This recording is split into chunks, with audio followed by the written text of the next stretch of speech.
Analysis बोल रहे हैं हम यहाँ पे, ऑब्जर्वेशन टर्म नहीं यूज करा है हमने। हमने कौन सा टर्म यूज किया है यहाँ पे? एनालिसिस टर्म यूज किया है।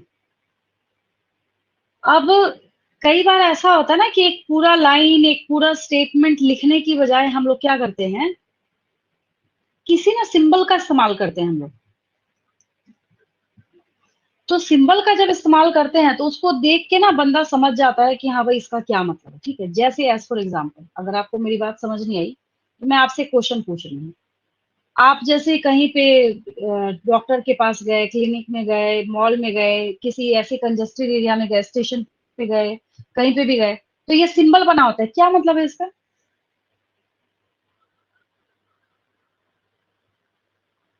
इस सिंबल का क्या मतलब है, ये जो आपका है? हाँ ठीक है, नो स्मोकिंग जोन, यही दिखता है आपको। सारे बच्चे, ये तो सारे बच्चे को पता होगा भाई, ऐसा अगर लिखा है ना, ऐसे और ऐसे ब्लॉक का साइन दिया है, दैट मीन्स कि नो स्मोकिंग जोन। अच्छा एक बात बताइए, क्या किसी ने लिखा है इसके नीचे नो स्मोकिंग जोन? नहीं लिखा। मैंने आपको बताया क्या पूछने के पहले? नहीं बताया। कैसे पता चला आपको? भाई आप जानते हैं, पहले आपने दिमाग लगाया, ये क्या है? तो सिगरेट है। फिर ये क्या है उसके ऊपर? तो ये ब्लॉक का साइन है। किसी कॉल को भी ब्लॉक करते हैं तो ये सिंबल आता है, उसमें ब्लॉक्ड कॉल आता है तो ये सिंबल आता है। बच्चे पहचानते हैं इसको। तो ये आपने खुद से ही एनालाइज करके मुझे बता दिया कि ये सिंबल है।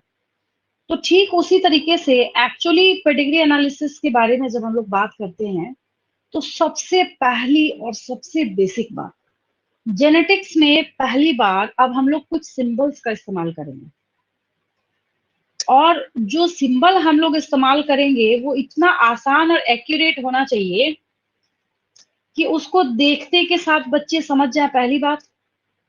और दूसरी बात ये है कि वो आपका टाइम सेव करने का काम करे। जैसे अभी अभी मैंने आपको जो सिंबल दिखाया, उस सिंबल में आपने क्या सीखा कि उसने आपका टाइम भी सेव करा, आपको लिखना भी नहीं पड़ा, कोई दिक्कत भी नहीं आई आपको, कोई एरर भी नहीं आया उसमें, तो इजीली आप उसको वहां पे रिप्रेजेंट कर पाए। उसी तरीके से यहाँ पे बहुत ही आसान से, बेसिक से आपके पास कुछ सिंबल जो है वो अवेलेबल है।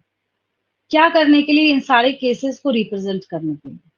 बहुत ही आसान, सुपर इजी है। अगर मैं बोलूं कि इससे आसान कुछ नहीं हो सकता तो बिल्कुल सही बात है, बहुत ही इजी है। ठीक है, बस आपको ये ध्यान देना है कि हाँ हम कहाँ किस सिंबल का इस्तेमाल कर रहे हैं। तो इसके बारे में जब हम लोग बात करते हैं, तो आपको जो यहाँ अभी डायग्राम दिख रहा है, तो मेल को हम क्या करते हैं, स्क्वायर सिंबल देते हैं। कौन सा सिंबल देते हैं?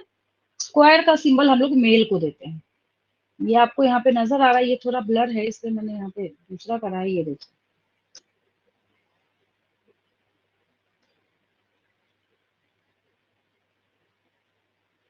ये बिल्कुल क्रिस्टल क्लियर है, यहाँ कहीं कोई दिक्कत नहीं है, देखिए।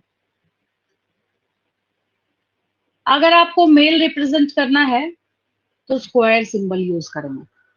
अगर आपको फीमेल को रिप्रेजेंट करना है तो सर्कल सिंबल का इस्तेमाल कर। बस ड्रॉ करने में क्या है, मतलब फीमेल बोलना भी नहीं पड़ रहा है, फीमेल लिखना भी नहीं पड़ रहा है, बस आपने ऐसे ड्रॉ कर दिया, बस समझ आ गया फीमेल है। ठीक है, अगर आपने उसको ऐसे डायमंड का शेप दे दिया, दैट मीन्स सेक्स अनस्पेसिफाइड, ना तो मेल है ना फीमेल है, जो ट्रांसजेंडर है।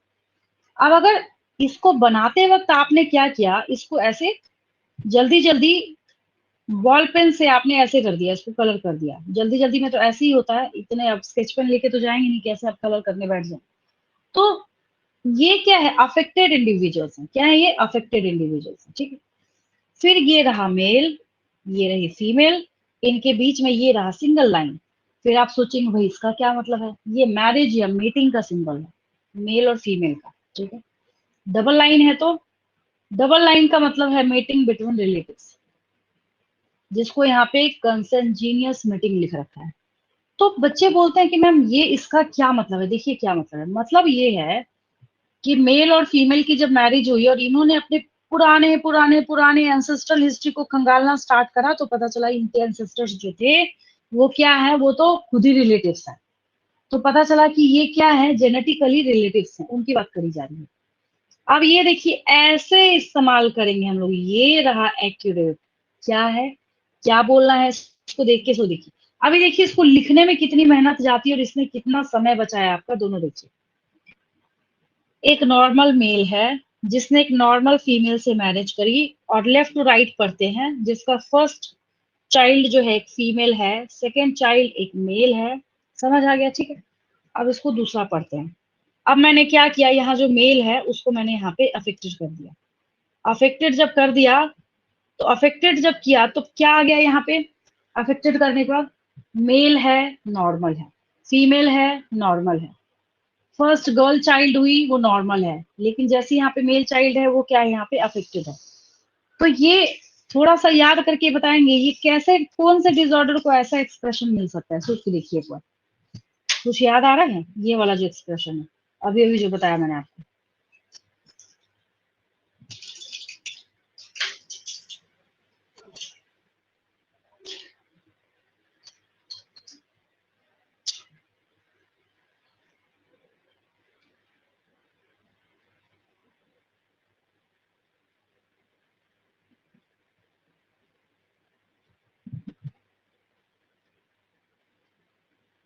हम इस केस की भी बात कर सकते हैं, जैसे अभी अभी सिकल सेल अनीमिया पढ़ा आपने, ठीक है, सिकल सेल अनीमिया पढ़ा तो मेल क्या था, नॉर्मल था, फीमेल क्या है, नॉर्मल है। भाई क्या है वहां पे, मतलब उनको डिजीज हो तो नहीं रखा है ना, एक्सप्रेस तो नहीं हो रखा है ना। फर्स्ट चाइल्ड है तो आपने देखा होगा कि उसमें 75% प्रोबेबिलिटी तो ये भी थी ना कि नॉर्मल बच्चे हो सकते हैं, तो ये नॉर्मल है। फिर ये क्या है, जो मेल चाइल्ड है इसको क्या हो गया, ये अफेक्टेड हो गया। तो ये क्या है ना, सिंबल है, उसको सिंबलाइज करने का, उसको बताने का। और एक लास्ट आपको यहाँ पे जो नीचे दिखाया जा रहा है वो भी काफी सिंपल है, आप देख के समझ जा रहे होंगे। मैं इस लास्ट वाले के बारे में बात कर रही हूँ। मेल और फीमेल नॉर्मल है लेकिन अफेक्टेड ऑफस्प्रिंग है। बिल्कुल, अगर अभी जो मैंने आपको बताया एक चाइल्ड के लिए जो 25% प्रोबेबिलिटी थी कि भाई अफेक्टेड हो गया, इसको देख के ना कोई भी बच्चा बता सकता है। मैं आपसे क्वेश्चन पूछूंगी, भाई एक बात बताओ, जब मेल नॉर्मल है फीमेल नॉर्मल है तो उसको कैसे बीमारी हुई, तो आप तुरंत क्विक आंसर नहीं कीजिएगा कि अच्छा मेल और फीमेल दोनों कैरियर होंगे, यस और नो, सोच के देखिए। Yes ma'am. अगर मेल और फीमेल में से एक को भी बीमारी होती तब तो हम वहां पे इसको कलर कर देते ना, ऐसे प्लेन थोड़ी बनाते हम लोग। तो ये क्या समय बचाता है, ठीक है। अब फिर एक और क्वेश्चन यहाँ पे अराइज होता है, क्या क्वेश्चन ये अराइज होता है कि भाई क्या सीक्वेंस है इस पेडिग्री एनालिसिस का, करना क्या चाहते हैं हम लोग, क्या बताना चाहते हैं इसकी मदद से हम।